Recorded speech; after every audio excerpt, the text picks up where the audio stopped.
Génial, soupira-t-il. Lily se pencha en avant entre les sièges. Rain slammed against the windshield like gravel. Wind howled across the empty highway outside Abilene, pushing sheets of water across the road as a black pickup truck carved its way through the storm. Inside the truck, Jack Harper leaned forward slightly, peering through the fog. "Kelvin, tell me again why we couldn't wait until morning." Beside him, Kelvin Ross sat quietly, his eyes fixed on the dark road ahead. "Because by morning," Kelvin said calmly, "someone else might find it." Lightning ripped across the sky. For a split second, the landscape lit up like daylight, and Jack saw it. A massive ferris wheel rising from the fog. Rusty, silent, waiting.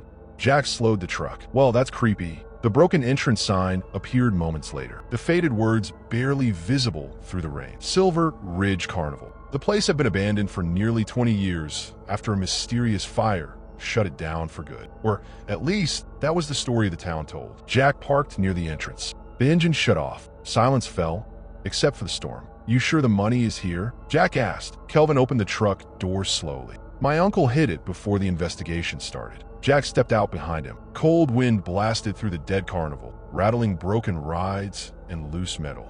The Ferris wheel towered above them like the skeleton of some ancient beast. Jack looked around uneasily. $2 million, he said. Kelvin nodded. "Insurance money." They walked deeper into the park. Every step echoed strangely in the empty space. Old ticket booths leaned sideways. Food stands were rotting. Torn carnival banners fluttered weakly in the wind. Lightning flashed again. For a moment, the entire park lit up.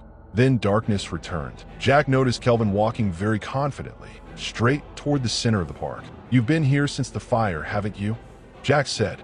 Kelvin did not answer. They stopped at an old shooting gallery. Kelvin knelt beside the wooden floorboards and began prying them loose with a crowbar. Jack watched silently. Rainwater dripped through the broken roof. After several minutes, clank. Kelvin lifted a rusted metal lockbox from beneath the floor. Jack leaned closer. Inside were tightly sealed bundles of cash. Stacks of them. Jack exhaled slowly. "Kelvin, that's really it." Kelvin stood up, but his face was unreadable. Then he pulled a handgun from his jacket. Jack froze. The rain pounded harder around them. "You've got to be kidding," Jack said. Kelvin's voice stayed calm. "I needed help finding it." Jack slowly raised his hands. "So this was the plan all along." Kelvin shrugged slightly. $2 million is easier to manage alone. Jack studied him. "You know, we've been friends since high school." Kelvin smirked. "Exactly why you trusted me." Lightning exploded across the sky. At that exact moment, the Ferris wheel moved. Both men turned. Metal creaked loudly as the giant wheel slowly began turning. Jack frowned.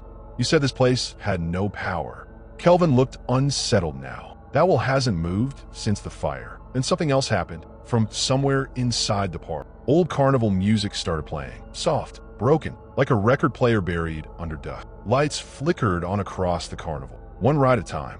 The carousel, the food stalls, the ticket booth. Kelvin's confidence vanished. "That's impossible." The Ferris wheel began spinning faster. Rusty seats swinging wildly. Jack noticed something that made his stomach tighten. Someone was sitting in one of the seats. A dark figure, watching them. Kelvin saw it too. "What the hell is that?" Suddenly, crack.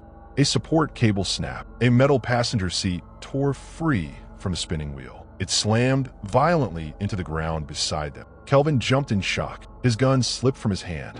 Jack grabbed it immediately. Now the balance had shifted. Kelvin raised his hand slowly. "Jack, listen." Jack stared at him through the rain. "You were about to shoot me." Kelvin nodded nervously. "And now the place is falling apart.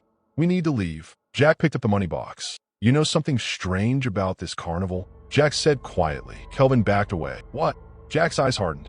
"You told me your uncle owned the place." Kelvin nodded. "He did." Jack shook his head slowly. "No, Kelvin." Lightning lit the sky again. Jack's voice turned cold. "My father owned this carnival." Kelvin froze. "And he died in that fire." Kelvin's face turned pale. Jack continued. "The investigation said it was faulty wiring." Kelvin whispered, "Jack." "But tonight," Jack said, raising the gun slightly, "you told me the truth." The storm roared around them. "Your uncle burned it down for insurance money." Kelvin's voice trembled. "We were kids. I didn't have anything to do with it." Jack stared at him for several seconds. Then he lowered the gun. "You're right." Kelvin relaxed slightly. Then Jack turned and began walking toward the truck. Kelvin blinked in confusion. "You're just leaving?"